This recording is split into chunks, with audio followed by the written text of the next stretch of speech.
Bonjour à tout le monde. Écoutez, je suis ravie de vous retrouver aujourd'hui pour la 46e Assemblée Générale de notre belle association. Je vous remercie tous, à tous les présents, d'être ici aujourd'hui. Je remercie aussi tous ceux qui sont actuellement en ligne, puisque pour la première fois, et c'est une grande nouveauté pour l'AFJE, nous avons aujourd'hui connecté l'Assemblée Générale via Internet. Et donc nous sommes enfin rentrés véritablement dans le monde digital. Et aujourd'hui, je salue toutes les personnes des régions qui sont en ligne avec nous et qui donc nous suivent par Internet. Je voudrais remercier Franck, puisque Franck Gentin, président du tribunal de commerce, nous a gentiment offert ces lieux pour organiser notre assemblée générale. J'en dirai quelques mots après. C'était important pour nous de faire cette assemblée générale aujourd'hui ici. Et je souhaiterais lui donner la parole pour lui faire part de toute notre amitié de nous recevoir ici. Franck. Merci Stéphanie. Bonjour à tous. Bonjour aux internautes qui nous suivent en ligne. Vous êtes ici au tribunal de commerce. Dans le tribunal de commerce, il y a tribunal, il y a commerce. Dans FJE, il y a J et E, il y a juriste et entreprise. Évidemment, le lien de parenté entre la FJE et le tribunal de commerce était évident. Je dois dire en outre que les liens d'amitié que nous avons avec Stéphanie m'ont fait immédiatement accepter la proposition que tu m'as faite, Stéphanie, d'organiser cette 46e assemblée dans ces lieux. Je suis très heureux de vous y accueillir. Je suis très heureux de vous y accueillir parce que ça va me donner l'occasion de vous dire quelques mots sur cette institution. Le tribunal de commerce, c'est une machine économique. Évidemment, c'est une machine judiciaire, mais c'est une machine économique. Quand on analyse le fonctionnement du tribunal de commerce sous un angle économique, on pourrait dire que c'est une machine à faire des transactions économiques. Le règlement des litiges se solde par des transactions, des déplacements de valeur.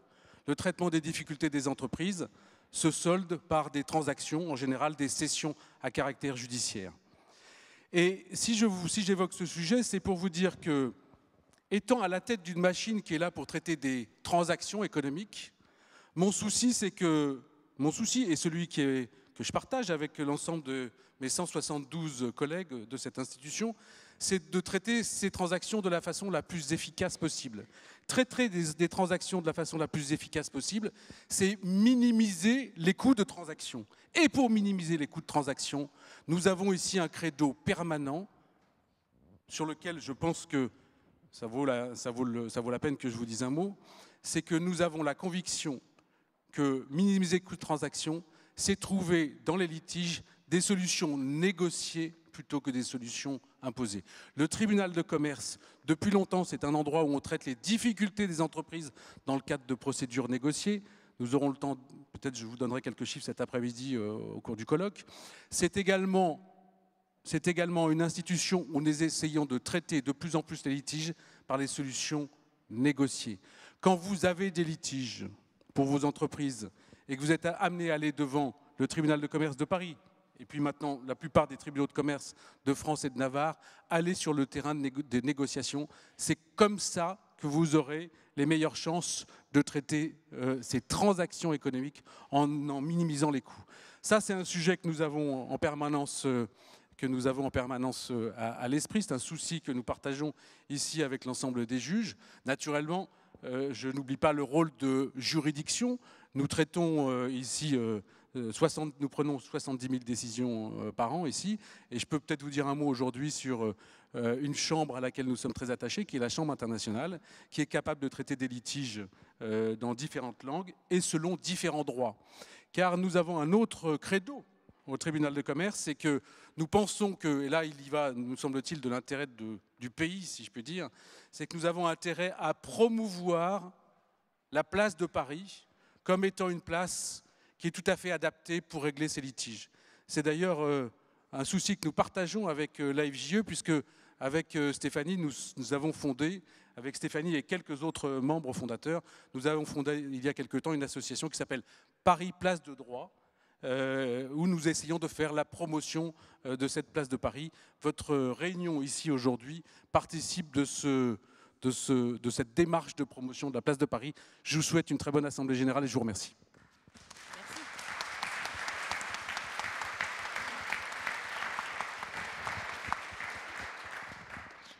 Merci Franck.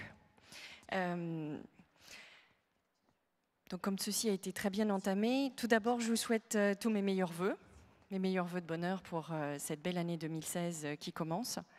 Je remercie encore Franck. Comme il vient de vous l'expliquer, lorsque nous avons pris la décision de faire cette assemblée générale au tribunal de commerce, nous avions plusieurs ambitions et comme vous avez remarqué, nous avons aussi changé la date. Cela résonnait à plusieurs choses.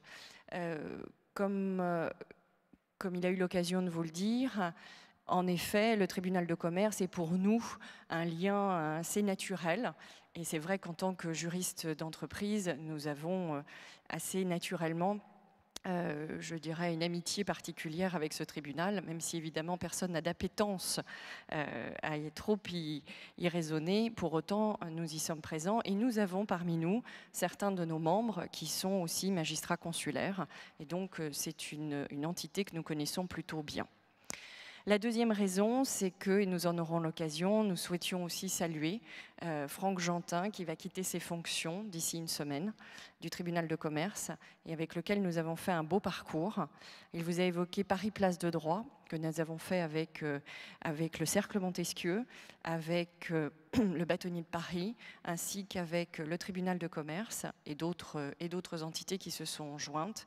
Et donc l'idée étant de valoriser la place de Paris comme un lieu où se manifeste le droit. Et puis il y avait une autre raison, nous avons aussi choisi cette date et ce lieu parce que malheureusement il y a un an, jour pour jour, se déroulaient de terribles événements en France.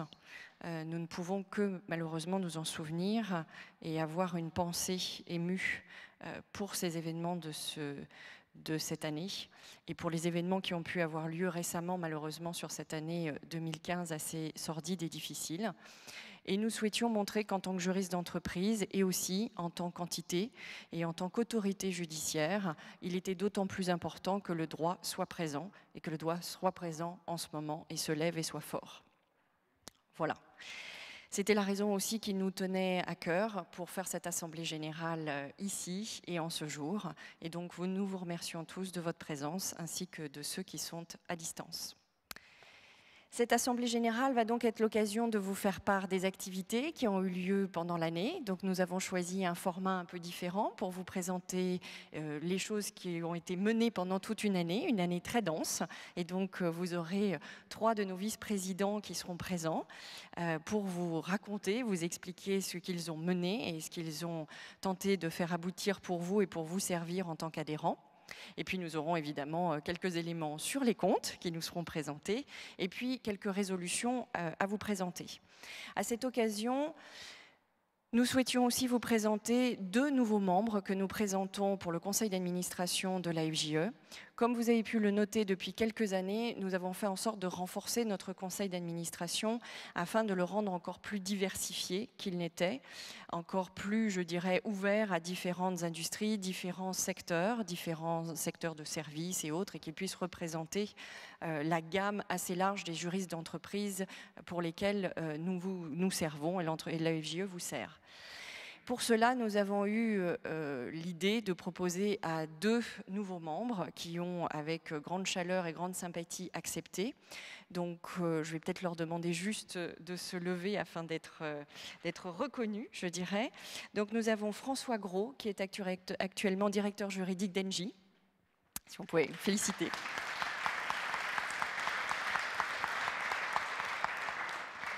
François est directeur juridique du groupe Engie, un très grand groupe international que tout le monde connaît, qui a fait remarquablement sa transformation de marque. Donc, on peut les féliciter. François accepte et souhaiterait nous rejoindre si évidemment cette association et ses membres l'en acceptent. François a un grand parcours international. J'oserais dire que ses origines belges l'amènent à être encore plus sensible et d'autant plus sensible à la question de la confidentialité en France. Et il nous apporte aussi toute son expérience et toute son expertise dans ce domaine. François a fait de grandes, je dirais, révolutions, si je dois dire, dans sa direction juridique, puisqu'il a beaucoup apporté de transformation à sa direction juridique en termes de nouvelles technologies, de présentation marketing. J'ai eu l'occasion de participer à un séminaire où François a bien voulu m'inviter, et j'ai pu voir combien la dynamique de sa direction juridique battait son plein. Donc François vous sera présenté parmi les résolutions. Et puis nous avons aussi Adam Smith.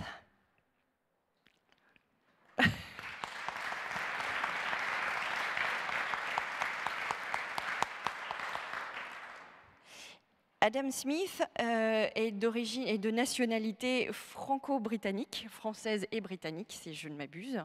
Il est directeur juridique actuellement de Safran. Il a aussi un parcours international émérite. Et Adam aujourd'hui a une vision, j'allais dire, comparative du droit anglais et du droit français qui apporte une véritable plus-value à une association française. Nous avons déjà parmi nos membres quelques personnes qui ne sont pas de nationalité française et qui exercent en France. Et nous estimons aujourd'hui qu'il est important d'avoir cette véritable vision anglo-saxonne, mais aussi cette vision étrangère, quelle qu'elle soit. Et Adam représente pour ça, j'allais dire, un vrai, comme on aime dire de nos jours, un vrai input. C'est véritablement quelqu'un qui a à la fois une ouverture d'esprit, quelqu'un de très pragmatique, quelqu'un qui sait nous apporter à la fois la compréhension d'un monde autre qui est un monde anglo-saxon, quelqu'un qui aime faire des breakthroughs et avoir des idées out of the box, comme on dirait, et qui aime proposer des idées différentes et qui est très ouvert à apporter cette comparaison et ce comparatif. Nous avons quelques membres qui font de même au sein du conseil d'administration et nous estimons qu'aujourd'hui, il est important de se tourner de plus en plus vers des questions internationales puisqu'on sait que toutes nos entreprises sont aujourd'hui principalement, voire à 70%, la majeure partie du temps, sur des travaux qui concernent de l'international. Voilà, donc ces deux personnes, et j'espère que vous en conviendrez, vous seront proposées dans le cadre des résolutions aujourd'hui pour devenir membre de notre conseil d'administration et j'en serai particulièrement ravie de pouvoir les accueillir. Voilà, je vous souhaite une très belle assemblée générale. Je vais passer la parole à notre trésorière préférée qui va vous faire part de la situation de nos comptes. Et puis après, nous déroulerons sur les résolutions et enfin les activités de l'année.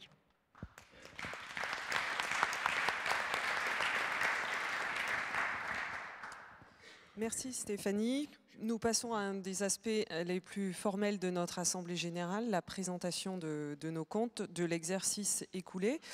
Pour mémoire, je vous rappelle que nous avions proposé et décidé l'année dernière d'allonger notre exercice de 2 mois, qui cette année donc a une durée exceptionnelle de 14 mois, pour se clôturer le 30 novembre.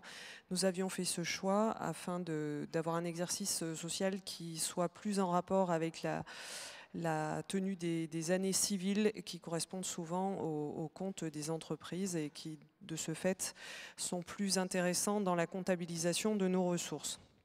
Donc ce sera une année exceptionnelle à ce titre pour la durée. Donc, si nous commençons, alors nos comptes, bien entendu, sont établis comme l'année dernière et les années précédentes, suivant les mêmes principes, bien évidemment, par le cabinet comptable In Extenso et son associé, Madame Hamel, qui nous assiste dans l'établissement des comptes qui vous sont présentés aujourd'hui. Alors, nos produits de fonctionnement, comme vous pouvez le constater, sont en augmentation de 634 000, s'établissent à 634 923 €. Ils sont en augmentation par rapport à notre exercice dernier. Cette augmentation est relativement significative en valeur absolue, mais elle est également significative puisque malgré les 2 mois supplémentaires d'exercice, en fait, elle est quand même réelle. Et donc, on constate une augmentation de notre chiffre d'affaires de façon pérenne depuis plusieurs exercices, qui se répartit entre nos 2 grandes sources de revenus. La première constituée par les cotisations de nos adhérents, donc nos ressources dites associatives, qui sont donc uniquement les cotisations adhérents et qui, pour cet exercice, s'élèvent à 416 000 € contre 398 l'année dernière.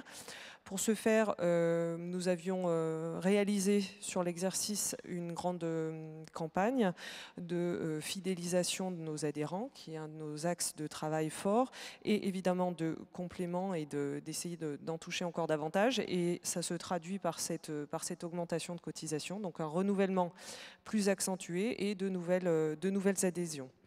Les prestations vendues correspondent à toutes les manifestations dites commerciales que nous pouvons réaliser aujourd'hui. Les plus grandes et les plus connues auxquelles vous participez souvent sont les ateliers qui sont faits en partenariat avec les cabinets d'avocats, mais également des conférences, des colloques, les différents dîners auxquels nous invitons des personnalités et nous vous invitons à participer également, et les manifestations exceptionnelles.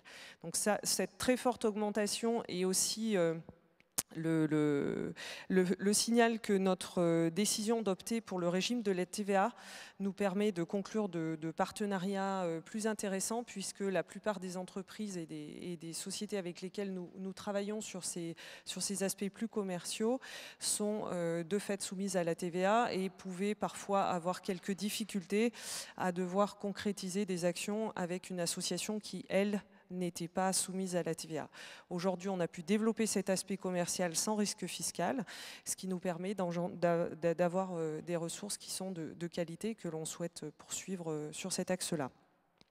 En face, bien sûr, de nos produits de fonctionnement, nous avons des charges dont les grands postes sont les charges de fonctionnement, c'est-à-dire tout le fonctionnement de la structure, l'immobilier, les différentes actions de communication, le marketing, les déplacements en France et à l'étranger, la vie de nos délégations régionales, la vie de nos commissions et les différentes interventions que nous pouvons avoir, à la fois bassement matérielles ou plus intellectuelles. Et les charges, donc ces charges de fonctionnement sont en augmentation. Pour de ce fait, les 2 mois d'exercice complémentaire pèsent un petit peu, puisque notamment au niveau de l'immobilier, ils s'impactent directement. Au niveau des salaires, vous le verrez après également. Donc on a des charges en augmentation, mais en linéaire, en réalité, elles n'ont pas augmenté, et on a gardé un volume de charges à périmètre constant qui sont à peu près équivalentes d'un exercice sur l'autre. Sur la partie charge de personnel, vous constatez une augmentation, alors qui est certes liée un petit peu à cet exercice plus important, mais également à une ressource exceptionnelle que nous avons eue durant cet exercice et qui a été dédiée aux affaires publiques. Il s'agissait de Kevin, notre assistant collaborateur qui a été très impliqué dans les affaires publiques pour le suivi des actions que nous avons menées et des contacts que nous avons eus dans le cadre des discussions de la loi Macron avant son adoption, et les différentes options qui avaient été envisagées pour la défense du statut de juriste d'entreprise ou la création de nouvelles choses que vous avez suivi évidemment passionnément tout au long des discussions de la loi. Et grâce à cette ressource et à Kevin, nous avons pu travailler très fort auprès des institutions et auprès des différents contacts que nous avons eus en backup de Stéphanie et puis de tous ceux qui ont été impliqués dans ces discussions. Donc cette charge exceptionnelle est un petit peu retranscrite à ce niveau-là. Au-delà de ces charges et de ces... Voilà, nous avons dégagé un résultat de l'année qui est positif. Donc il est en baisse par rapport à l'exercice précédent, mais vous constatez qu'il est de 14 000 € pour des investissements, on va dire, usuels, qui sont restés de façon constante, et pour des dépenses exceptionnelles qui, elles, étaient plus élevées que les exercices précédents. Donc je crois qu'on peut se satisfaire de cette gestion et des investissements que nous avons réalisés, puisque l'augmentation de nos ressources a permis de couvrir bien évidemment nos charges usuelles, mais aussi toutes ces charges exceptionnelles. On peut en déduire qu'il s'agit, et c'est pas parce que je suis la trésorière que je le dis, mais qu'il y a une saine gestion des ressources de l'association, puisque nous avons fait des investissements, et ces investissements ont été positifs, puisqu'ils ont généré soit des actions commerciales, soit d'autres résultats très, très positifs, et notamment une visibilité largement accrue en matière nationale et internationale, puisque dans nos charges de fonctionnement, on a pu constater, on le verra un petit peu plus tard dans la synthèse de l'activité, des charges plus élevées en matière, par exemple, de dépenses de déplacement et de réception, puisqu'on a multiplié quelques déplacements à l'international, aux États-Unis ou en Europe, ce qui nous a permis de créer des nouveaux partenariats avec des associations ou des institutions qui évidemment s'intéressent aux juristes d'entreprise ou qui représentent les juristes d'entreprise, ce qui nous donne une lisibilité bien plus forte. Mais je laisserai vous donner des détails plus tard sur l'international. Toutes ces dépenses, on a également engagé un gros chantier, et ça fait partie de nos objectifs 2016 de transition digitale, et ce chantier a commencé sur cet exercice. Donc nous avons engagé des dépenses aussi pour favoriser la transition digitale très importante. Et voilà, donc ce résultat de l'année est satisfaisant, puisque vous constatez que sans dégager un bénéfice extraordinaire, il permet de noter que l'on arrive à suivre de façon très linéaire nos dépenses et nos dépenses exceptionnelles, ce qui nous permet d'envisager aussi des investissements. La synthèse de notre activité, bien, ce sont les produits et les charges que je viens de vous présenter. Évidemment, ça ajoute à ça quelques impôts, puisque lorsqu'on est dans un régime qui est fiscalisé, ben, on doit payer un peu d'impôts. Les charges de personnel, des dotations aux amortissements qui restent extrêmement linéaires, un résultat financier qui est peu ou prou sans intérêt, un résultat courant qui est dégagé par ces produits et charges de fonctionnement, un résultat exceptionnel qui résulte de retranscription d'opérations qui dataient des exercices antérieurs, pour un résultat d'exercice positif de 14 000 €. Donc pour ce montant de charges, de résultats et de dépenses qui nous agrée pour cet exercice, ça nous donne beaucoup de possibilités d'imaginer les chantiers qu'on a déjà mis en œuvre ou qu'on souhaite mettre en œuvre pour l'année prochaine. Et notamment, nous avons pour objectif, grâce à ce budget équilibré, de travailler sur nos objectifs 2016, qui sont d'une part de développer notre offre de formation AFJE à l'attention de nos membres sur des événements plus importants et des choses plus régulières. Et pour ce faire, nous avons décidé de dédier une ressource interne à cette opération. Donc c'est un investissement intéressant. De la même façon, nous souhaitons rechercher de nouveaux partenariats, et nous aurons besoin d'adapter nos systèmes et notre communication. Donc on a déjà commencé un petit peu ce chantier, on le continue. Et cette transition digitale, elle est non seulement nécessaire à cette offre de formation que nous souhaitons mettre en place, mais également à la mise en place générale de notre stratégie et du service aux adhérents. Ça va commencer par des choses assez simples, mais vous verrez cette année, pour pouvoir renouveler votre adhésion et votre cotisation, eh bien le service sera plus simple et vous aurez accès à de nouvelles possibilités d'édition de factures en ligne, de paiement en ligne par un système beaucoup plus simple que le paiement PayPal, dans des délais qui seront raccourcis, ce qui facilitera vos adhésions pour vous, pour vos entreprises, et qui facilitera pour nous le traitement comptable, et qui réduira considérablement les risques de doublons ou les risques de perte de données. Nous souhaitons évidemment favoriser notre offre de services et assurer notre représentation tant nationale, donc auprès de nos régions, avec un accès web qui va être largement favorisé par ces nouvelles choses, et à l'international, pour correspondre à la fois avec les juristes qui sont à l'international ou tous les partenaires que l'on a pu rencontrer jusqu'à présent. Enfin, nous réfléchissons aussi à une évolution de nos locaux du siège pour avoir un meilleur accueil adhérent, soit simplement, soit au niveau des commissions ou des diverses réunions, afin qu'ils soient le plus convivial et le plus pratique possible. Et notre dernière mission, c'est la mienne, toujours la même, pardon, et Stéphanie s'en fera grandement l'écho, c'est celle d'assurer de continuer de la promotion auprès des institutions ou dans le cadre de l'évolution de notre profession, si de nouveaux textes ou de nouvelles perspectives se dessinent, comme la loi Macron durant cet exercice. Voilà, j'espère que cette présentation vous satisfait. Bien évidemment, si vous avez des questions ou si vous souhaitez plus de renseignements sur les comptes, nous sommes tout à fait à votre disposition pour vous les donner. Et plus formellement, Luc va vous soumettre les résolutions d'approbation des comptes. Merci Marie-Clotilde pour cette présentation.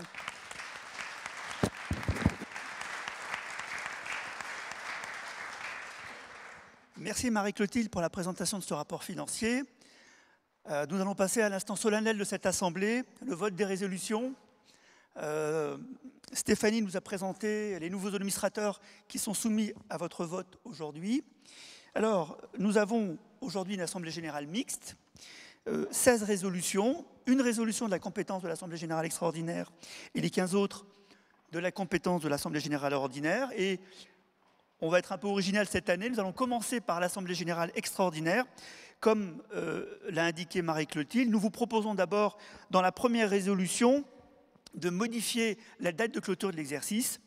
Dans les résolutions de la compétence de l'Assemblée générale ordinaire, nous avons nos 3 résolutions classiques d'approbation des comptes, d'affectation des excédents et du quitus aux membres du Conseil, 10 résolutions de renouvellement et 2 nominations, de propositions de nomination de nouveaux membres au Conseil. Alors tout d'abord, première résolution de la compétence de l'Assemblée générale extraordinaire qui porte sur la modification de la date de clôture de l'exercice. Y a-t-il des votes contre? Des abstentions? Cette première résolution est adoptée à l'unanimité. Nous passons maintenant aux résolutions de la compétence de l'Assemblée générale ordinaire. Donc, deuxième résolution sur l'approbation des comptes annuels de l'association au 30 septembre 2015. Y a-t-il des votes contre? Des abstentions? Cette deuxième résolution est adoptée à l'unanimité. Troisième résolution sur l'affectation des excédents pour l'exercice clos au 30 septembre 2015. Y a-t-il des votes contre? Des abstentions? Cette troisième résolution est adoptée à l'unanimité. Quatrième résolution qui porte sur le quitus que vous donnez aux administrateurs de leur gestion durant l'exercice. Y a-t-il des votes contre? Des abstentions? Cette quatrième résolution est adoptée à l'unanimité. Cinquième résolution qui porte sur le renouvellement de mandat d'administrateur de Lucatlan. Je ne participerai pas au vote. Y a-t-il des votes contre? Des abstentions? Cette cinquième résolution est adoptée à l'unanimité et avec un peu d'émotion dans la voix, je vous remercie. Voilà. Sixième résolution, renouvellement du mandat d'administrateur de M. Maurice Bensadoun. Y a-t-il des votes contre? Des abstentions?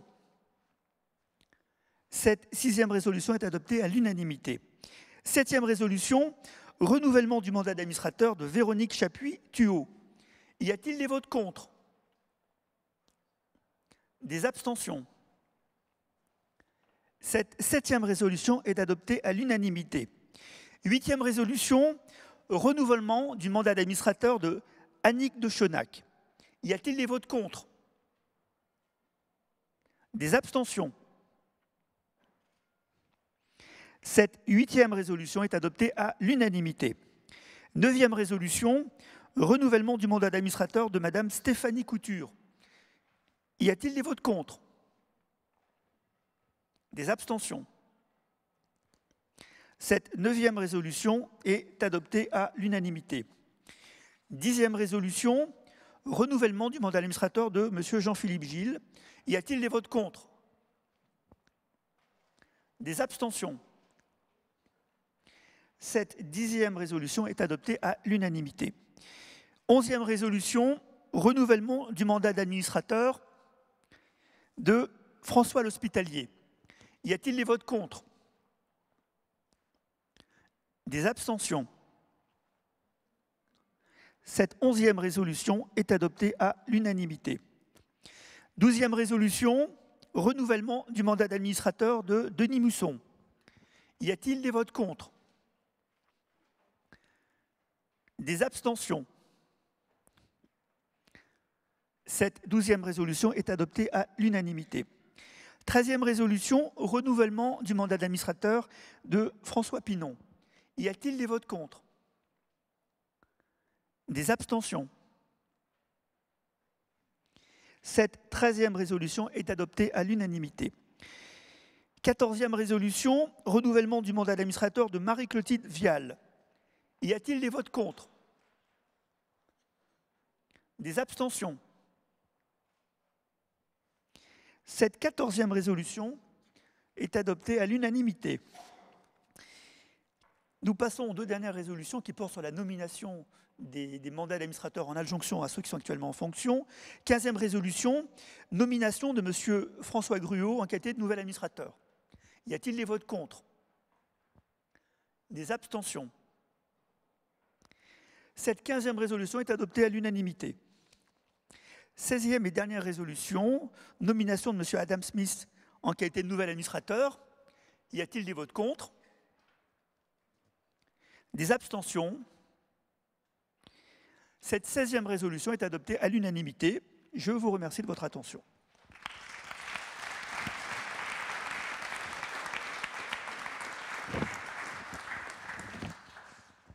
Alors merci Luc, merci pour ce travail toujours un peu formel et fastidieux, puisqu'on sait que même en entreprise, c'est toujours quelque chose d'un peu fastidieux. Merci à tous, merci pour votre confiance. Et donc maintenant, nous allons laisser la place à une partie de notre bureau, donc des vice-présidents, qui siègent avec nous, qui sont membres du conseil d'administration et qui vont donc vous présenter chacun à leur tour les activités majeures qui ont été réalisées pendant l'année. Ils sont chacun sponsors d'un grand pan d'activités pour la FJE. Comme vous pouvez imaginer, la FJE ne peut pas se gérer seule. La FJE est une grande association, une association qui aujourd'hui organise énormément d'événements, beaucoup de projets, qui a beaucoup de projets et qui participe à beaucoup d'ateliers divers et variés. Et donc, j'ai la chance d'avoir le soutien de ce bureau et vous avez la chance d'avoir ces personnes qui vous sont dédiées pour réaliser tout autour de l'année toutes ces actions. Donc, je laisse vous présenter l'année 2015. Merci Stéphanie. Merci Stéphanie. Merci Marie-Clotilde et Luc. Bonjour à tous. C'est vraiment un plaisir de vous voir aussi nombreux aujourd'hui, nombreux ici au tribunal de commerce. Nombreux, j'espère, sur le net. On ne sait pas encore combien de personnes se sont connectées, mais on espère que vous êtes très nombreux. Et puis, bienvenue à cette nouvelle formule. Bienvenue à Jonathan Marsh, vice-président en charge de l'international, Véronique Chapuis, vice-présidente sur la formation, Jean-Philippe Gilles, vice-président sur les commissions et les régions, et Marc Mossé, vice-président sur la communication. Alors, il me revient le fait de vous donner, comme chaque année, quelques chiffres actualisés de notre activité sur ces 12 derniers mois. Donc, un chiffre qui ne change pas. Nous sommes toujours la première association des juristes d'entreprise en France par le nombre de juristes qui nous ont rejoints. Nous avons eu cette année 722 nouveaux membres, ce qui représente une augmentation de 5% supplémentaire par rapport à l'année dernière. Nous sommes donc aujourd'hui 4300 adhérents et vous représentez plus de 1300 entreprises. 700 directeurs juridiques et 600 responsables juridiques font partie de notre réseau, soit la moitié de la population, 67% de femmes. Bienvenue mesdames. Nous avons organisé pour vous 150 rencontres sur toute la France. Et Jean-Philippe vous dira comment ça se répartit, donc 81 rencontres pour la formation des juristes d'entreprise. Donc ce programme, nous l'avons réalisé grâce à une équipe de choc, grâce à des administrateurs fantastiques, des commissions, des régions, mais aussi grâce à des partenaires qui, chaque année, nous font confiance, sont fidèles. Donc vous avez ici un panel de tous ceux qui nous ont aidés, tant sur le plan scientifique, dans les colloques, les séminaires, sur le plan de la communication, en nous donnant de la visibilité, ainsi que sur le plan du sponsoring, et c'est très important pour monter tout ce que nous faisons.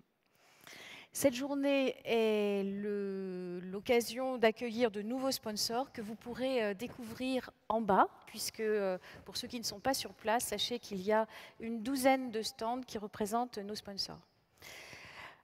On va vous démontrer que la croissance de ce réseau, ce n'est pas le fruit du hasard. Ce n'est pas non plus un phénomène naturel. C'est un résultat, le fruit du travail, d'une stratégie très bien orchestrée qui commence par la stratégie internationale que va vous présenter Jonathan Marsh, après que je vous ai encore donné quelques chiffres. Alors, la stratégie internationale nous a amené à réaliser 8 déplacements en Europe, et dans le monde, pardon, plusieurs centaines de mains serrées, une grande victoire, Jonathan vous expliquera, 18 mois déjà de préparation pour un grand événement à venir en octobre 2016, un représentant permanent pour le Sud, Stéphane Barth, et un représentant permanent pour les USA. Un vice-président en charge du développement international. Vas-y Jonathan, dis-nous pourquoi il est si important de développer et d'entretenir ce réseau international. Alors, bonjour à tous. Le réseau international pour la FJE, c'est vraiment la chance de participer aux événements internationaux dans le but d'asseoir le rayonnement des juristes d'entreprise français et favoriser leur mobilité à l'international et travailler sur les meilleures pratiques avec les autres directions juridiques et les autres associations de juristes d'entreprise dans le monde entier. Alors, l'AFJE, pour faire ce travail, l'AFJE est membre de deux grandes organisations internationales. L'European Company Lawyers Association, qui rassemble avec In-House Counsel Worldwide 35 associations de juristes d'entreprise au travers le monde. Et ce réseau est en pleine expansion grâce notamment à l'organisation du In-House Counsel Worldwide Summit, organisé avec ICW tous les 2 ans. Alors, l'AFJE est également représenté par 2 ambassadeurs, comme Anne-Laure a mentionné. Stéphane Barth en Espagne, qui récemment a assisté au congrès annuel de l'Union internationale des avocats à Valence, rassemblant 1200 avocats et juristes de 80 pays différents. Et puis Stéphane Greenwach, qui est notre représentant aux Amériques, il travaille activement, il participe activement aux travaux de la section internationale de l'American Bar Association et il participe également aux travaux du CCCA, le Canadian Corporate Counsel Association, au Canada. Ok, alors ce réseau est vraiment très impressionnant. Quelles sont les avancées que vous avez obtenues cette année? Alors, comme tu as mentionné, on a obtenu une très grande victoire cette année.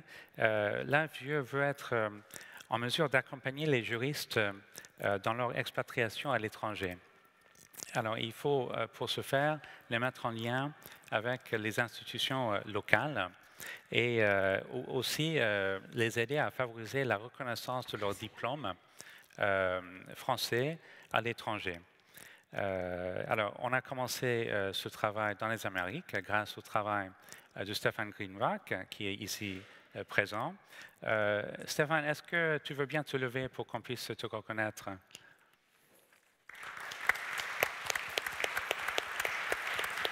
Hop là. Donc, en effet, depuis plusieurs années, parce que c'est un travail vraiment de longue haleine, l'AFJE s'implique dans la promotion d'une modification de la règle de American Bar Association, une règle modèle qui traite la possibilité pour les juristes étrangers de pratiquer dans les différents États des États-Unis. Mais étant n'est-ce pas, un pays fédéral, l'EBA ne peut que promouvoir un modèle de règle et ensuite il faut le faire transposer dans les différents États. Alors, Stéphane a obtenu un assouplissement de ces règles qui permet à tout juriste étranger de pratiquer dans les différents États où il réside, et ce même s'ils ne sont pas membres du barreau de son pays d'origine. Cette règle de l'EBA a été transposée déjà dans l'État de New York. Et ensuite, les travaux vont se poursuivre parce que nous sommes en contact avec les autorités du Canada. Ils sont au courant de cette évolution aux États-Unis et ils sont en train d'étudier une modification, un assouplissement de leurs règles également. Bien, je pense que ceux qui ont envie de partir à l'étranger seront particulièrement sensibles à cette avancée très méritoire, parce qu'il a fallu 3-4 ans, je pense, pour y arriver. Et sur le plan européen, Jonathan? Alors, c'est un autre sujet important. Il y a actuellement en négociation un traité pour le libre-échange de biens et de services entre les États-Unis et l'Union européenne. Ça s'appelle le TTIP. Et ce traité prévoit notamment de libéraliser les échanges la pratique de droit des deux côtés de l'Atlantique. Alors, évidemment, l'AFGE et l'ECLA soutiennent cette initiative, mais il faudrait qu'on veille à ce que les juristes d'entreprise et les avocats soient traités de la même façon. Parce qu'il est possible que le traité ne traite que les avocats admis au barreau. Ok.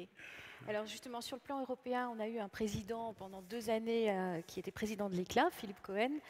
Tu représentes aujourd'hui l'AFGE à l'ECLA avec notre présidente et je crois que tu as été nommé au board exécutif. Qu'est-ce que tu vas pouvoir apporter de plus?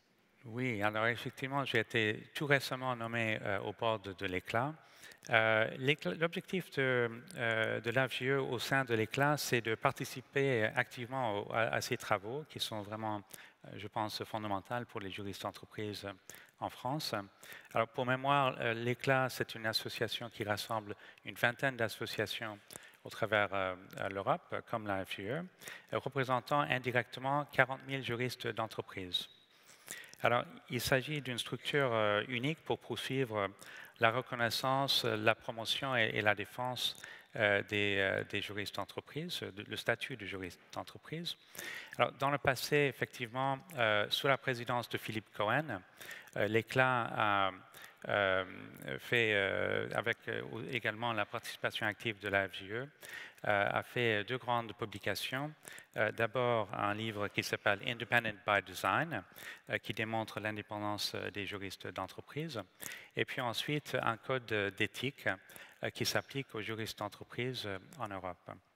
Je pense que pour l'avenir, pour le prochain avenir, nous allons nous concentrer sur ce traité international entre l'Europe et les États-Unis pour protéger, s'assurer que les juristes d'entreprise soient bien inclus dans ce traité.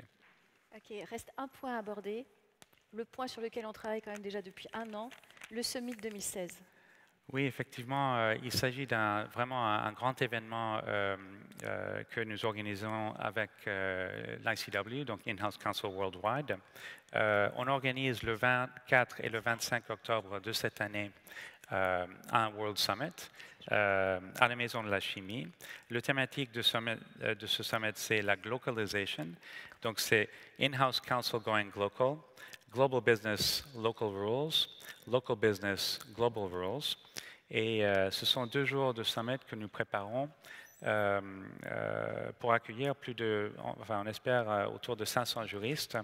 On espère avoir 50% de juristes venant en dehors de la France. Et je pense que c'est une excellente occasion pour échanger avec nos collègues sur le plan international du monde entier et puis vraiment démontrer la force des juristes d'entreprise français, leur dynamisme et faire de Paris, durant ces 2 ou 3 jours, une véritable place internationale de droit. Alors, tous les membres de l'AFGE sont évidemment invités à participer à ce congrès. Et puis, il faut se rappeler que c'est la première fois que l'ICW l'organise en Europe et ce sera ici à Paris. Merci, on espère que vous serez là. Alors maintenant, sur le plan plus proche de nous, sur le plan des commissions régionales, non, des délégations régionales et des commissions. Jean-Philippe, 1 an de mandat, 1300 adhérents en région, soit à peu près 1/3. Qu'est-ce que tu fais avec eux? Qu'est-ce que tu peux nous en dire? Alors, je vais me concentrer un petit peu sur les commissions et puis sur les délégations. Alors, je vais même inverser, en fait, je vais commencer par les délégations régionales. Les délégations régionales, c'est à peu près 1/3 de nos membres. Et en fait, ce chiffre est stable depuis plusieurs années. Donc, nous nous sommes posé la question de savoir pourquoi, et puis ensuite de voir comment nous pourrions nous développer en région. C'est extrêmement important, les attentes des membres en région sont extrêmement fortes. J'en vois plusieurs parmi nous, je ne peux pas tous les saluer, mais en tout cas je suis ravi qu'ils aient fait le déplacement. Je suis moi-même, maintenant, j'exerce également en province. Ce qui est important, c'est que la digitalisation dont on parlera tout à l'heure, nous allons le voir, va nous permettre de faire un bond tout à fait significatif Et pour les délégués régionaux et les membres des régions qui nous regardent, je leur fais un signe tout à fait amical et je les félicite de participer au test. J'espère qu'ils sont nombreux. Alors sur l'activité des régions, je crois qu'on pourrait la caractériser en 3 mots, très simplement. D'abord le dynamisme, ensuite la créativité et enfin, véritablement, conformément aux valeurs de l'association, une très grande convivialité. Alors très rapidement, pourquoi un fort dynamisme? Eh bien, les chiffres parlent d'eux-mêmes. Je ne veux pas créer de jalousie entre commissions et délégations, mais il est clair que les délégations régionales, et nous pouvons les applaudir, grâce à l'action des délégués régionaux, ont encore battu le record du nombre d'événements. L'année dernière, je le tairai, mais c'est près de 80 événements. Et donc, il y a là un véritable potentiel pour aller plus loin encore, parce que je les connais et je connais leur engagement. Simplement, pour les aider, il faut absolument que nous puissions mettre en place la digitalisation. Marc Mossé nous en parlera plus avant. La créativité. On ne le dit jamais assez, les régions sont diverses. Nous avons peut-être parfois un réflexe un petit peu parisien, mais ce que j'ai découvert après cette année de pérégrination auprès des régions, c'est qu'il n'y a pas une région qui ressemble à une autre. Et donc, les délégués régionaux sont des personnes pleines de talent parce qu'en fait, elles adaptent la proposition d'offres de services de la FJE à la façon dont fonctionnent les juristes d'entreprise en région. C'est assez simple. On peut imaginer que dans des régions comme le Finistère, réunir des juristes, même à Rennes ou à Nantes, ça n'est pas si simple. On peut imaginer aussi que dans des très grandes métropoles, c'est déjà le cas à Paris, notre problème de disponibilité de temps fait que le format de réunion physique n'est pas forcément très adapté. Donc, néanmoins, les délégués régionaux ont réussi à mettre en place toute la palette d'offres de services de la FJE, c'est-à-dire qu'ils sont capables de monter des événements de best practice, ils sont capables de mettre en place des événements avec les universités pour promouvoir le métier, ils sont capables de mettre en place des ateliers de développement personnel, des conférences diverses et variées. On retrouve en région la même offre qu'au niveau national, et c'est grâce à leur capacité d'adaptation.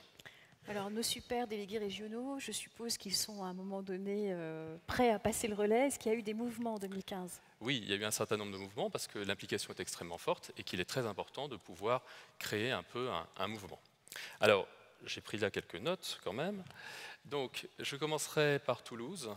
Isabelle Sabanowski, qui après 6 ans d'activité a passé la main à Antoine de la Chapelle.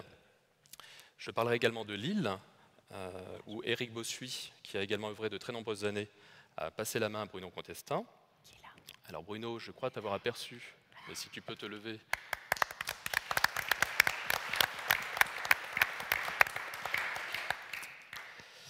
Marseille, Philippe Gambini nous a informé qu'il passerait la main durant l'année. Nous le connaissons suffisamment pour savoir que nous pourrons travailler sur la pérennité de la délégation locale sans difficulté. Il y a également des pionniers, je pense à Tiffaine Thiepaud et à Cédric Glaté, qui vont lancer cette année la délégation en Champagne-Ardenne. Et puis nous venons même de recevoir un dossier, une proposition pour lancer une commission en Nouvelle-Calédonie. Donc vous voyez, le rayonnement est quand même très, très vaste géographiquement. Je parlerai quand même un petit peu des commissions, parce qu'il y a également des mouvements au niveau des commissions. En droit public, je tiens à saluer Monsieur Israël, Didier Israël, qui ranimait la flamme de la commission de droit public. La commission droit international avec Madalina Gergely, qui a commencé d'ailleurs à prendre le pli de l'évolution des commissions en mettant en place une commission avec une équipe. Donc je citerai Doris Pire, Nathalie Roland et Yann Dubois-Thébault. Et puis pour les mouvements, eh bien nous nous arrêterons là pour cette année, c'est déjà pas mal. Bon, mais alors je crois que tu avais un dernier mot à adresser aux délégués régionaux. J'avais un dernier mot et aux commissions. Oui, aux délégués régionaux et aux commissions. On a, grâce à la digitalisation, la possibilité de créer des synergies extrêmement intéressantes entre délégations et commissions. Je m'explique rapidement. Les commissions sont des fers de lance, sont des centres de pratique où les juristes d'entreprise échangent avec d'autres juristes d'entreprise. Il y a là-dessus d'ailleurs une très forte demande des membres et donc il faut que l'on développe absolument le travail des commissions, raison pour laquelle il faudra se mettre en équipe. Et on peut imaginer que ces commissions que nous essayons de délocaliser physiquement aujourd'hui, nous puissions les diffuser bien plus largement grâce aux moyens digitaux.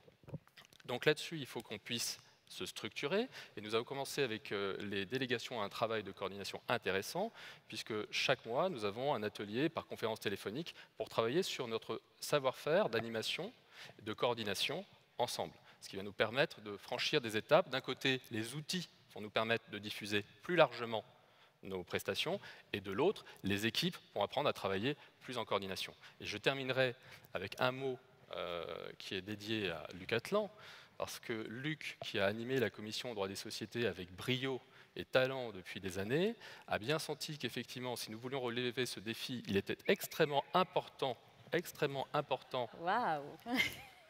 on ne le présente plus, extrêmement important de constituer des équipes. Donc, depuis 2 ans, il y a pour la commission droit des sociétés et droit boursier, il y a une équipe de 5 personnes. Et maintenant qu'elle est pérenne, Luc a décidé de passer le flambeau. Et je crois que ce sera l'objectif des commissions en 2016, créer des équipes et assurer la pérennité et le développement. Alors, un spécial... Standing ovation pour Luc. Voilà, bravo.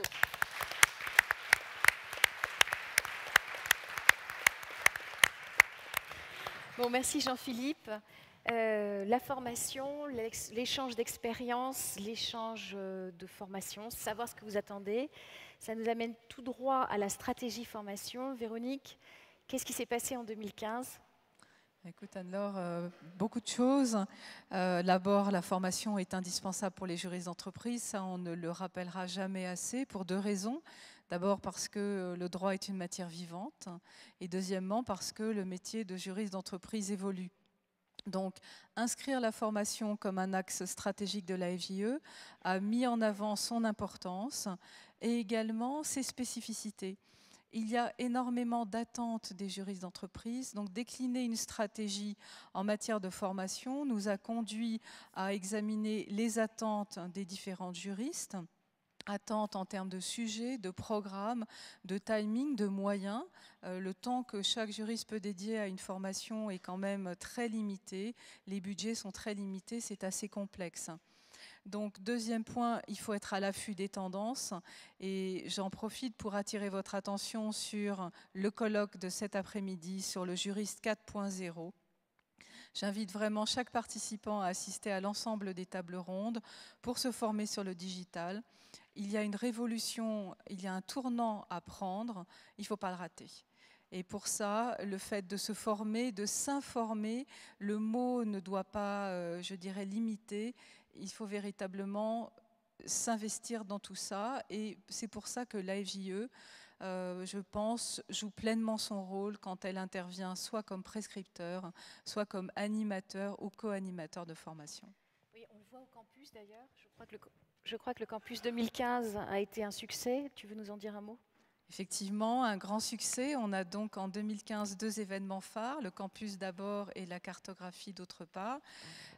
Plus d'inscrits, 242 inscrits, ce qui était un exploit dans un contexte de formation professionnelle tendu, un contexte d'emploi du temps des juristes d'entreprise tendu également.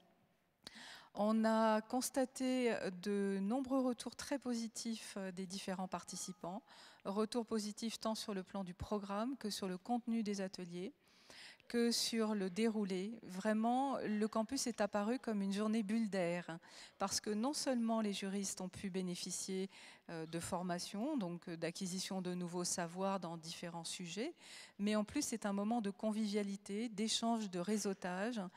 Et ce cocktail a permis d'affirmer la marque de fabrique de la FJE en matière de fabrication. Je pense que les juristes d'entreprise en matière de formation ont besoin d'un mix. D'une part, un partage de savoir, mais aussi un retour d'expérience, des mises en situation qui leur permet de mieux mobiliser le droit et les outils juridiques dans l'exercice de leur mission. D'accord, alors c'est ce que finalement, qu'est-ce qui va se passer en 2016 ? Qu'est-ce qu'on est capable de proposer à nos adhérents grâce à cette cartographie qui synthétise ce que tu viens de dire ? Alors, cartographie, c'est un grand mot qui veut dire quoi ? La FJE fait énormément de choses, ça a été rappelé par les différents intervenants précédemment. Il nous a fallu travailler pour arriver à distinguer les offres qui sont offertes et qui sont incluses dans la cotisation, des offres qui existent également et qui sont en dehors, avec différentes typologies. les ateliers, les colloques, les conférences, la Summer School et le campus dont j'ai parlé. L'objectif de cette cartographie, ça a été évoqué tout à l'heure par Marie-Clotilde, on va développer une offre de formation.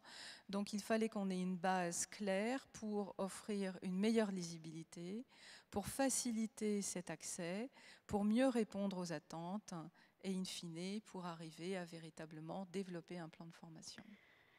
Ok, merci. Et comme tu es une super présidente, tu ne t'occupes pas que de la formation, mais aussi de la déontologie, qui est quand même le sujet des juristes d'entreprise aujourd'hui.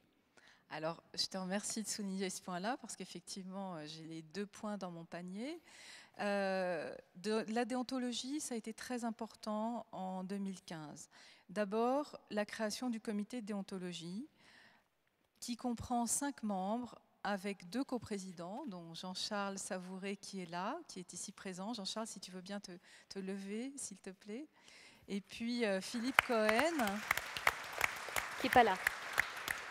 Le comité de déontologie a été constitué pour animer la déontologie au sein de la FJE. Comme vous le savez, le code de déontologie rénové est paru en 2014. Donc maintenant, il n'est pas le tout d'avoir le document sur son bureau, il faut le vivre. Et c'est pour ça, 3 missions du comité. Émettre un corpus explicatif qui va être un guide de lecture, un recueil de bonnes pratiques, des recommandations, guide qui a vocation à être vivant et qui devrait paraître en 2016. Deuxièmement, de répondre aux questions des membres. Pour ça, nous avons eu 3 saisines. Je souhaite insister sur un point, c'est que les saisines se font sur des informations libres. Il n'y a pas d'informations personnelles, il n'y a pas d'informations confidentielles qui concernent les entreprises ou des cas particuliers. Donc les réflexions sont vraiment sur des principes déontologiques classiques. 3e mission, et non des moindres, ça va être de diffuser la déontologie auprès des tiers, faire connaître la déontologie des juristes d'entreprise, déontologie qui, comme la formation, a ses spécificités. Et puis bien évidemment, qui dit déontologie dit formation, parce que si nous avons beaucoup travaillé, il faut encore, je dirais, rentrer dans la matière, savoir comment ça marche. Et nous avons mis en place 3 types de formations avec Jean-Charles Savouré, Philippe Cohen et moi-même. Soit des formations de direction juridique, où un directeur juridique regroupe son équipe et nous pouvons dans ces cas-là dispenser les modules, soit des formations de directeur juridique, de responsable juridique dédiés, et puis bien sûr la création de l'atelier déontologie lors du campus à FJE que j'ai évoqué tout à l'heure. Donc si vous voulez, 2015 a été une année charnière, vraiment très importante. 2016, dans le domaine de la formation et de la déontologie, va être une année de consolidation et de développement, avec notamment le renfort qu'évoquait Marie-Clotilde pour les actions de formation. Bon, bah merci Véronique. Alors il reste à vous présenter une chose quand même assez fondamentale, c'est la stratégie communication. Les outils, la stratégie, et ça c'est Marc Mossé qui en est le maître d'œuvre, donc à toi la parole. C'est une année 2015, une année où nous avons commencé notre transformation digitale, donc je te laisse théoriser. Bon, merci. Non, je ne pensais pas théoriser, je pensais être plutôt pratique. Mais oui, effectivement, la stratégie de communication est très importante parce qu'elle a vocation à renforcer l'impact de tout ce qui vient de vous être présenté, Jean-Philippe, Véronique, Jonathan, tout ce que l'on fait, tout ce qui est engagé par l'association, eh bien évidemment, il faut être certain que ça atterrisse auprès des membres de l'association, auprès de publics extérieurs à qui nous voulons nous adresser, et puis que cela renforce l'impact, au-delà de l'association, de notre métier de juriste d'entreprise. Et donc c'est un axe qu'on a voulu avec Stéphanie et le conseil d'administration comme un axe véritablement important pour renforcer l'impact de toutes ces actions. Alors, avant de venir sur le digital, 2 petites remarques. Vous aurez vu qu'on a essayé déjà, en changeant le titre du magazine, en l'appelant J'aime, en mettant un peu d'amour dans tout cela, tout en conservant la baseline avec Juriste d'entreprise magazine, là aussi de renforcer l'impact de ce document papier.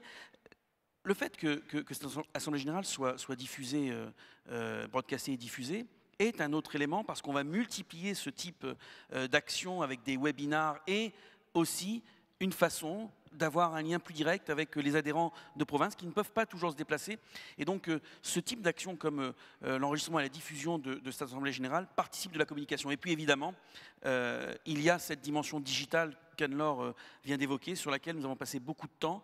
Et je voudrais commencer par vous remercier, toi, Anne-Laure et Coralie, pour le formidable travail que vous avez fait, que vous êtes en train de faire et dont vous allez faire la démonstration dans un instant, parce que vous avez été les véritables chevilles ouvrières de ce chantier.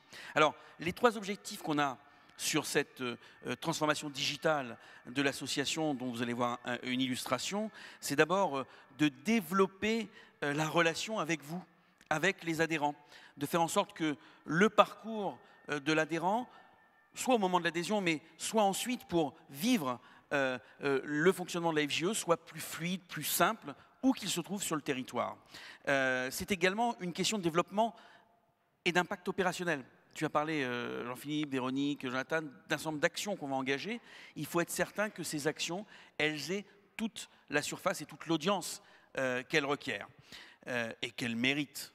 Et puis la 3e dimension, elle n'est pas indifférente, c'est le développement de la monétisation, parce que ce nouveau site va permettre également, par une régie publicitaire, par des actions avec nos partenaires, par des actions sur le recrutement, en plus des cotisations, d'accroître les moyens de fonctionnement de l'association. Donc voilà les 3 piliers de la transformation digitale qui sont des éléments importants, et je voudrais maintenant que Anne-Laure et Coralie vous fassent un premier parcours sur ce que va être ce nouveau site afje.org, lequel site n'est pas encore en ligne, mais le sera bientôt dans quelques jours. Donc c'est une avant-première. C'est une avant-première. Ce n'est pas couvert par la confidentialité, on peut en parler. Voilà, donc vous pouvez en parler à l'extérieur, c'est même mieux. Anne-Laure et Coralie, si vous pouvez commencer, juste un petit mot au moment où vous allez, alors en espérant que l'effet démo ne sera pas au rendez-vous, où vous allez nous emmener sur ce petit parcours. Juste sur le design du site, on a voulu qu'il soit plus fluide. Et notamment, c'est un élément très important, qu'il soit responsive. C'est-à-dire que vous puissiez l'utiliser quel que soit l'outil que vous avez en main, où vous soyez en mobilité, ça peut être un ordinateur, une tablette, un smartphone, une montre connectée, un téléviseur connecté, des lunettes connectées, des vêtements connectés, tout ce que vous voulez, qu'en toute circonstance, vous puissiez accéder au site et qu'il s'adapte à l'outil que vous allez utiliser. Et ça, c'est vraiment un point important, avec une deuxième dimension. Lorsqu'un site est responsive, le référencement du site est amélioré. Ce qui veut dire encore une fois que sur l'impact de nos actions de communication et de nos actions tout court de la FJE, par le biais du référencement, grâce à ce nouveau design du site, nous aurons encore plus d'audience. Maintenant, je crois que vous pouvez y aller, Anne-Laure et Coralie. Allez, Coralie, qui est au fond de la salle et qui a beaucoup travaillé, vas-y. Voilà. Alors, le nouveau site de la FJE. Donc, vous avez une homepage qui est plus aérée, plus courte, des sliders qui vont vous donner de l'information rapide, efficace, un peu d'actualité, juste en dessous. Voilà. Un agenda plus lisible, plus important. Et une mise en valeur des régions, surtout. C'est ce qui nous avait été demandé. La FJE, ce n'est pas que Paris. La FJE, c'est dans toute la France. On a un très bel exemple qu'on peut prendre, par exemple, à l'Est, l'Alsace, avec Éric Croiset, qui mène très, très bien sa région. Donc, un espace qui va être dédié et qui sera, dans une version 2 au mois d'avril, administrable par les délégués, qui permet d'avoir une présentation et en dessous, vous avez la possibilité d'avoir un accès aux événements. Mais là, il n'y a pas d'événements. Bon, c'est pas grave. On va revenir sur la page, la home page, et on va naviguer en vous mettant en valeur les adhésions et les connexions. Parce que finalement, ce qui compte, c'est que vous veniez sur ce site. C'est que vous y découvriez ce que nous faisons. Et on a voulu simplifier le fait que quand vous êtes membre de la FJE, vous arrivez et vous pouvez vous connecter tout simplement avec un identifiant unique qui va être votre adresse email. Alors on va tester sur l'adresse email de Marc Mossé. Voilà. @microsoft.com. Son mot de passe, tu le connais. J'ai cru que tu allais le donner, Anne-Laure. Je trouvais cette démonstration formidable. Non, mais on a répété un petit peu quand même. Et là, ça fonctionne normalement. Donc, on se connecte. Et il se passe que ça ne marche pas parce que les identifiants sont invalides. C'est l'effet démo. Donc, on va recommencer. On avait le choix, soit on faisait un film, soit on le faisait en live. Donc, on a décidé de le faire en live. Et si ça ne marche pas sur Marc Moss, on pourra toujours essayer. Mathilde Pinault. Non, tilde. Mathilde.Pinault, .pineau@gmail.com. Le mot de passe, je vous le donne. C'est ma fille, hein, donc ça ira. C'est Mathilde 2016. C'est sécurisé. Oui. Tu pourras le changer après. Hein. Dis à ta fille de le changer. Et ça ne marche pas. Bon, là, on va arrêter. C'est pas grave. C'est normal. C'est l'effet, c'est l'émotion. C'est l'effet de l'émotion. Ah, on va essayer aussi sur Tsatsako. Coralie est parfaite. Hein. Elle a une patience d'ange. Bravo. Non plus. Bon. On va sur l'agenda, Coralie. On essaie de se connecter. Donc, le but de ce site, c'est de vous permettre de vous identifier facilement pour pouvoir vous inscrire aux événements, pour pouvoir également payer votre cotisation avec beaucoup de simplicité et en récupérant vos factures directement sur le site. Donc le premier appel de cotisation 2016 sera fait via le site AFJE. Vous pourrez vous connecter. Ça fonctionne, j'ai essayé 10 fois hier. Vous pourrez commander votre cotisation. Je dirais commander parce que vous avez le choix de payer en ligne avec votre carte bleue, en virement, en chèque. Et vous aurez la possibilité de récupérer votre facture directement sur le site. Donc c'est tout un travail qui va vous appartenir et qui, pour nous, en tant qu'équipe interne, va nous permettre de dégager du temps pour encore mieux vous servir sur d'autres sujets. Donc, voilà, c'est ce qu'on voulait vous présenter. Le site sera mis en ligne à peu près lundi ou mardi prochain. Donc, je vous invite véritablement à vous connecter et à y naviguer. Et ça, la première partie du site, il va être enrichi à partir du mois d'avril avec des espaces personnels beaucoup plus riches. Marc, je te laisse le mot de la fin. Oui, alors merci d'abord et bravo. Bravo pour le travail. Bravo Coralie et Anne-Laure parce que c'est un sacré boulot et je vous assure qu'on en verra les effets positifs très bientôt. Je crois que là on est armé pour une nouvelle ère encore avec la FJE. Le dernier mot avant de passer la parole à Stéphanie sur la partie communication, c'est que c'est la communication interne, c'est la communication externe, et c'est vraiment une stratégie par laquelle on veut faire rayonner la FJE et faire en sorte que chaque adhérent se sente vraiment partie prenante de cette aventure et que les objectifs de croissance que nous nous sommes assignés, on les réalise. On les réalise aussi grâce à ces outils. Et puis, c'est la transition toute trouvée pour que Stéphanie vienne donner un mot sur une autre dimension de la communication qui est la partie affaires publiques. Vous vous rappelez tous des sujets qui nous ont occupés. Stéphanie vous en dira un mot. Mais il est évident qu'avec ce type d'outils, avec le GEM, avec l'usage du broadcast pour nos interventions, pour nos colloques, pour nos formations, pour tout ce que l'on met en œuvre, eh bien, on aura encore plus de légitimité à l'extérieur pour faire passer nos messages et pour gagner les combats qui sont devant nous et dont nous avons la certitude qu'ils seront gagnés à plus ou moins brève échéance. Et moi, je parie sur brève échéance.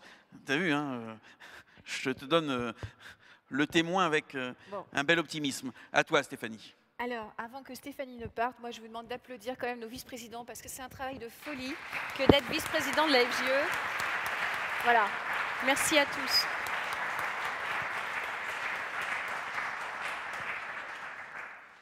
Alors un grand merci, et vous avez entendu aujourd'hui tout ce qui vous a été dit. Vous avez pu voir que tous ces vice-présidents sont excessivement actifs.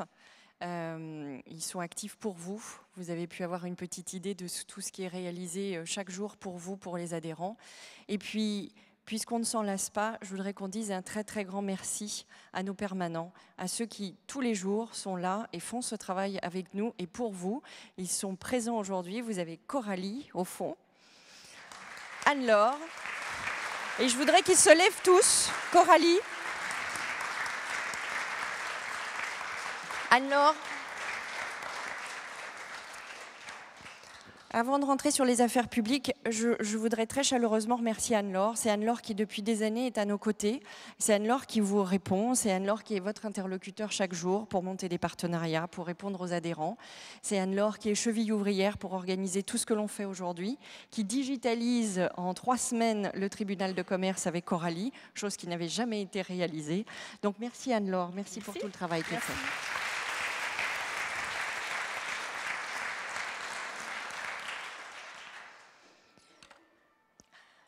Alors le dernier point que je souhaitais vous faire, après tout ce foisonnement d'activités qui vous a été présenté, c'était un petit point sur les affaires publiques.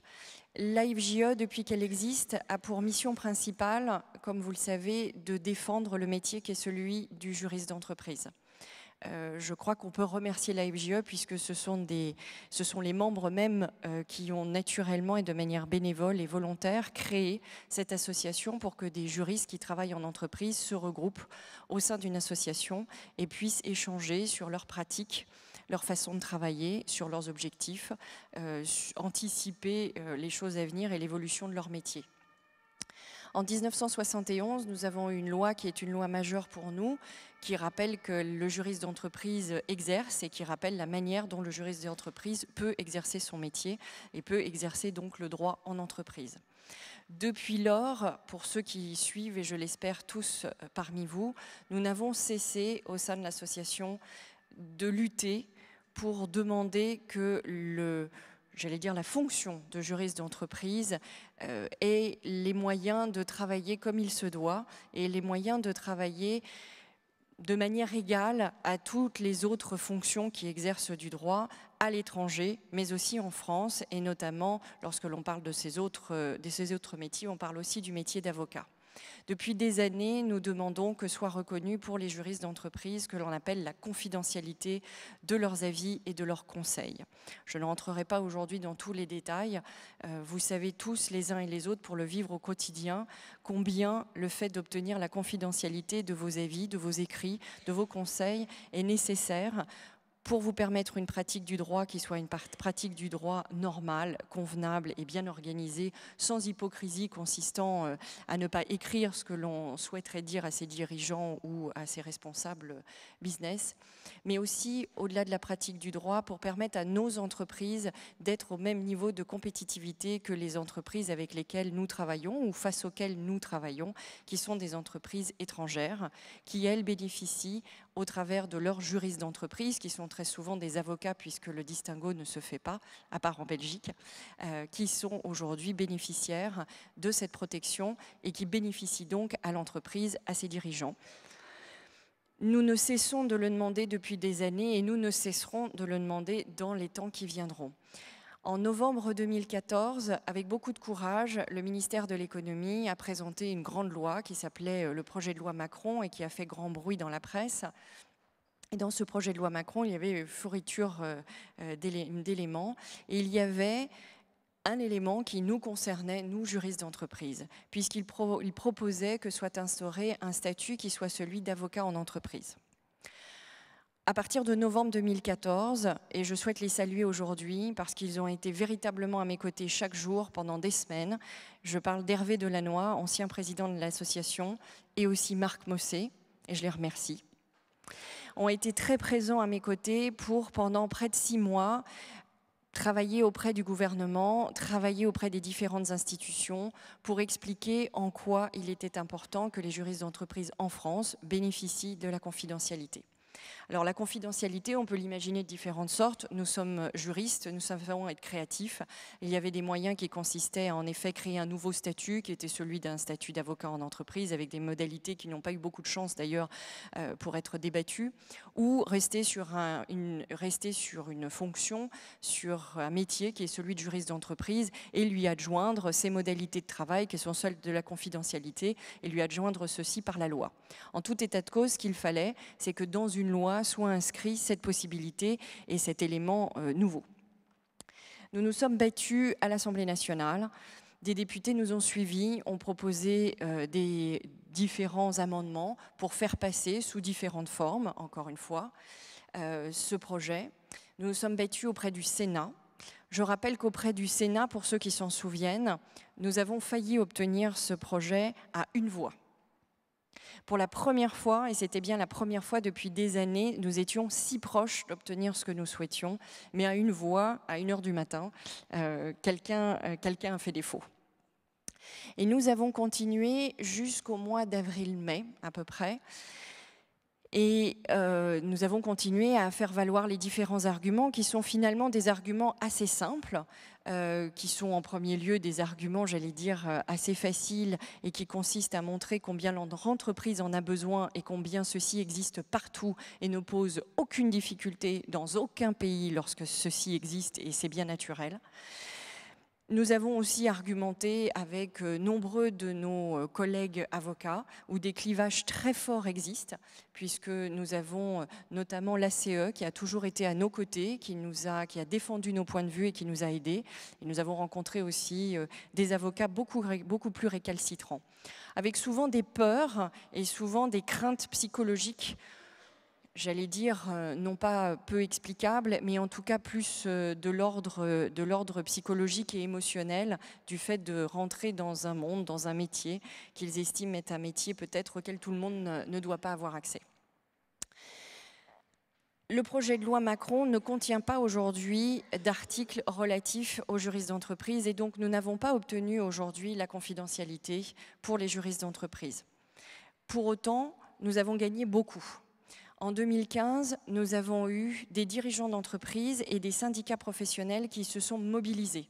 Nous avons eu plus de 150 dirigeants d'entreprise, tout CAC 40 compris, syndicats, AFEP, MEDEF, qui se sont mobilisés et qui ont écrit au ministre de l'économie pour lui faire part du fait qu'ils estimaient qu'ils avaient besoin que leur direction juridique dispose de cette confidentialité. Nous avons eu des étudiants qui se sont mobilisés au travers d'associations. Nous avons eu des députés, nous avons eu des sénateurs, je vous disais qu'il nous avait manqué une voix. Donc nous avons eu la moitié des sénateurs qui se sont mobilisés dans notre sens. Nous avons eu des institutions diverses, nous avons eu l'ACE, comme je vous l'indiquais. Nous avons eu nombreuses personnes qui se sont mobilisées. La presse en a parlé pendant 5 mois, alors qu'il faut le dire, ce n'est pas un sujet aussi facile, j'allais dire, en termes populaires et de compréhension populaire. C'est souvent un sujet qui est mal compris, qui est tourné sur des sujets, j'allais dire, sur des fonds techniques, alors même qu'il devrait être abordé de manière beaucoup plus simple. La presse s'est mobilisée, nous avons eu beaucoup de personnes qui sont venues nous poser des questions, qui ont relayé ce sujet. Donc nous avons gagné du terrain et beaucoup de nos confrères avocats se sont ralliés finalement à notre cause. Beaucoup d'avocats d'affaires, évidemment, sont totalement d'accord avec cette position et il leur relève aujourd'hui d'essayer de convaincre leurs autres confrères qui eux, très souvent dans ceux de la plaidoirie, n'ont pas cette position. Nous avons eu le bâtonnier de Paris, qui a été très mobilisé au démarrage sur cette question d'avocat en entreprise, puis qu'il a été un petit peu moins sur la suite. Mais en tout cas, nous avons eu véritablement des prises de position. Nous avons eu aussi l'occasion d'avoir des associations qui ont fait front tout ensemble, puisque nous avons pu manifester nos positions tous ensemble auprès des institutions, avec le Cercle Montesquieu, avec l'Association nationale des juristes de banque. Donc nous sommes tous ensemble, nous avons représenté un corps et un front commun sur ces questions. Ce n'est pas fini. Il y a un projet de loi, c'est le projet de loi Justice 21e siècle. Il y en aura d'autres, il y aura d'autres opportunités, il y en aura et elles sont présentes. Je ne dis pas, et Marc l'évoquait, que ça soit totalement immédiat. Nous avons encore beaucoup de gens récalcitrants psychologiquement. Mais pour autant, je pense que le fait que nos entreprises sévissent aujourd'hui, si je peux dire, à l'international et rencontrent aujourd'hui des réalités internationales et se rendent compte que les choses sont différentes ailleurs. Se rendent compte qu'il est important que économiquement nous bénéficions des mêmes atouts que les autres et que l'atout juridique et le fait de bénéficier d'un certain nombre de conseils et de positions juridiques de manière tout à fait éclairée et sans pour autant encourir des risques totalement absurdes et non indiqués, et le fait de pouvoir travailler comme les avocats et comme les jurys et comme toute autre personne, j'allais dire, à l'étranger, n'est finalement qu'un atout. Aujourd'hui, les avocats qui ont peur apprendront à ne plus avoir peur et apprendront que s'ils ont peur, c'est peut-être de l'évolution de leur métier. Et vous aurez l'occasion d'en parler cet après-midi parce que le métier de juriste d'entreprise et le métier d'avocat évoluent. Et il évolue très fortement et il évolue très vite. Donc il peut y avoir des craintes sur ces évolutions-là. Il peut y avoir des craintes liées à ce métier. Mais en tout état de cause, certainement pas une crainte sur le fait que les juristes d'entreprise sont là pour promouvoir le droit et promouvoir le droit en entreprise aux côtés des avocats. Et que tout ceci doit être vu comme une complémentarité. Nous continuerons donc pour vous, pour nos adhérents, nous continuerons au nom du métier à le défendre. Nous continuons à travailler avec les différentes institutions et à discuter sur ces sujets. Nous continuerons à présenter dans le cadre du projet de loi 21e siècle des amendements s'il en est nécessaire et en tout cas nous en discuterons avec les institutions qui voudront bien nous entendre. Aujourd'hui, nous avons eu plus d'écoute, il faut le dire, auprès du ministère de l'économie qui entend ce sujet que malheureusement auprès du ministère de la Justice qui n'a pas encore été très à l'écoute. Donc nous continuerons sur ce sujet, nous continuons à en débattre à différentes occasions, lors de différents colloques, des colloques dédiés sur ces questions. Nous en avons fait un récemment sur la propriété intellectuelle et sur les enjeux de l'absence de la confidentialité des juristes d'entreprise dans le cadre des sujets de propriété intellectuelle et nous continuerons à le faire. Voilà, donc l'année 2015 n'a pas été, j'allais dire, le rendez-vous parfait que nous aurions aimé et nous aurions aimé gagner ce nouveau, cette condition et cette modalité de travail que nous n'arrivons pas à obtenir, mais c'est aussi avec votre aide à tous, c'est aussi avec la prescription de chacun d'entre vous que nous pourrons réussir. C'est aussi parmi vous, lorsque vous discutez avec vos confrères avocats, c'est aussi lorsque vous discutez avec vos dirigeants, c'est aussi lorsque vous expliquez ça autour de vous que vous devez faire comprendre combien ce sujet est important et qu'il n'est pas juste un petit débat de juristes parisiens ou de province. Voilà, donc nous continuerons, vous pouvez avoir confiance en nous sur ça, nous serons là et nous continuerons à être mobilisés. Je vous remercie encore tous. Nous allons avoir l'occasion de nous retrouver tous sur un moment un peu plus, j'allais dire, moins formel et plus sympathique et plus chaleureux autour d'un déjeuner dans une salle attenante. Et puis après, vous aurez l'occasion d'avoir un colloque que l'on a appelé Juriste 4.0. Là encore, nous estimons que c'est une mission de la FJE que de vous aider à anticiper votre métier. Votre métier évolue énormément et notre métier évolue énormément. Vous savez qu'il y a des projets de loi aujourd'hui qui sont en cours de discussion, notamment un projet de loi appelé Noé, cherchant de nouvelles opportunités économiques. Et parmi ces nouvelles opportunités économiques, vous avez celles relatives aux nouvelles technologies, à la notion du digital et comment celui-ci va amener de nouveaux métiers, la création de nouvelles opportunités. La création de nouvelles opportunités, c'est aussi la manière de travailler différemment. Pour ce faire, vous devez réfléchir à ce que va être l'avenir avec toutes ces nouvelles technologies, comment tout ça va changer votre manière d'appréhender les choses, comment elle peut vous permettre d'optimiser votre travail dans certains cas, comment elle peut vous permettre de le transformer dans d'autres cas et surtout ne pas rater cette marche. Alors nous avons demandé à un de nos membres, et j'ai demandé spécifiquement à un de nos membres qui est un membre fidèle, qui est un membre du conseil d'administration, qui est Jean-David Sichel, qui est tout au bout. Et je lui ai demandé de bien vouloir nous monter ce colloque Juriste 4.0. Et donc je remercie Jean-David d'avoir participé, d'avoir créé et d'avoir monté ce colloque 4.0. J'espère que vous y serez tous présents. Vous allez en apprendre beaucoup. On viendra vous donner une nouvelle perspective, vous proposer quelle est la vision pour demain sur les opportunités des nouvelles technologies et surtout comment elles vont s'adapter à vous, à votre travail, celui des avocats et celui des juristes. Alors passez une superbe après-midi. Je suis ravie de vous retrouver dans quelques instants et à très bientôt. Merci à tout le monde.